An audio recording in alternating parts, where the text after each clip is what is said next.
Par l'intermédiaire des préfets, le ministère de l'Intérieur a recensé 10 listes dites communautaires aux élections municipales. 5 listes sont en Île-de-France, 2 dans la métropole lyonnaise, une à Annecy, en Haute-Savoie, une à Joué-les-Tours dans l'Indre-et-Loire et enfin une dans la commune de Châtellerault, dans la Vienne. On s'est donc demandé ce qu'est une liste communautaire et si elle pose véritablement problème.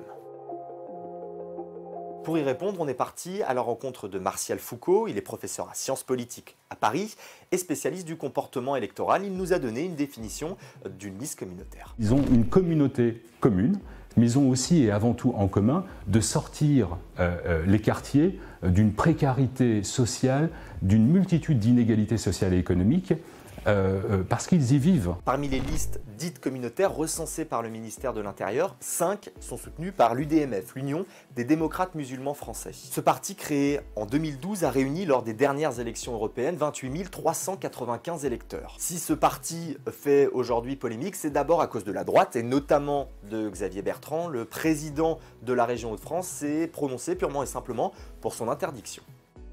Le chef de file des LR au Sénat, Bruno Retailleau, a même déposé une proposition de loi allant dans ce sens.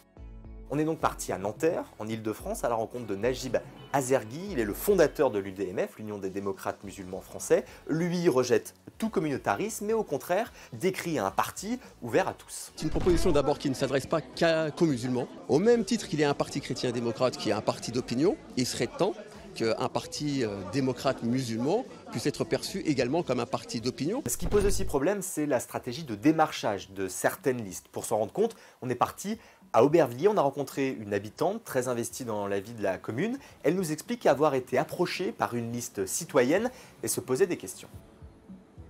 Sur certaines listes, je vois beaucoup de Maghrébins, par exemple. J'ai été moi-même approché par plusieurs listes. Quand je leur ai dit que j'en soutenais une autre, on m'a tout simplement dit qu'est-ce que tu fais avec ces gens-là? Ta place est avec nous. Je me suis interrogé sur le « nous ».